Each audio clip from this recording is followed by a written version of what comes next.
জীবনের সুখ কি জানেন? সুখ হচ্ছে যে যতটুকু পাইছে এতটুকু নিয়ে সন্তুষ্ট থাকা, আর যা কিছু আছে তা নিয়ে আল্লাহ শুকরিয়া আদায় করা।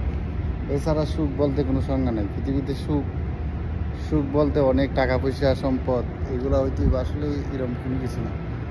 সুখ বলতে হচ্ছে আপনার নিজে যা কিছু আছে তা নিয়ে সন্তুষ্টি থাকা, মানুষের জন্য কিছু করা। আপনি মানুষের ভালো একটা কাজ করে দেখেন, এক গ্লাস পানি দিয়ে একটা মানুষে একটা ভিক্ষুককে 1 টাকা দান করেন, এই মানুষে 1 টাকা দান করা, মানুষের জন্য ভালো কিছু করা, পরবর্তীতে দেখবেন আপনার মনের ভিতরে কি একটা শান্তি কাজ করে।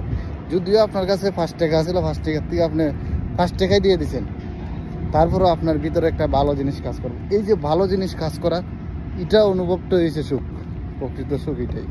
আপনি মা বাবার জন্য কিছু করেন, মা বাবাকে 5 টাকা দান করেন, দান না বলতে আপনার দায়িত্ব পালন করেন, আপনি 5-10 টাকা দেন, 200 টাকা দেন, বাবার একটা 500 টাকায় একটা জিনিস কিনে দেন, মার একটা জিনিস কিনে দেন, এটাই সুখ। আপনি বোন থাকলে বোনের বাসা বাড়িতে আজকে খুশি হয়ে 1000 টাকা দেন, 2 বোনদের 2000 টাকা, তারপরে পাড়া প্রতিবেশীরা 500 টাকা 200 টাকা দেন, কেনেন, আপনারা খাইয়েন বা কিছু কিনবেন, এইটাই সুখ। বাস্তব কথা বলতে সুখ বলতে কোনো সংজ্ঞা নাই পৃথিবীতে। আজ পর্যন্ত সুখের কোনো সংজ্ঞা হয় না।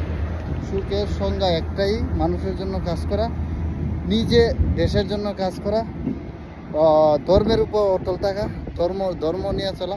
যে কোনো ধর্মের মানুষ যদি ধর্ম নিয়ে চলে এ অবশ্যই ভালো মানুষ হবে। আর সবচেয়ে গুরুত্বপূর্ণ সংজ্ঞা হচ্ছে আপনি যা আছে তা নিয়ে একটু ভালো থাকা, কাজ করা।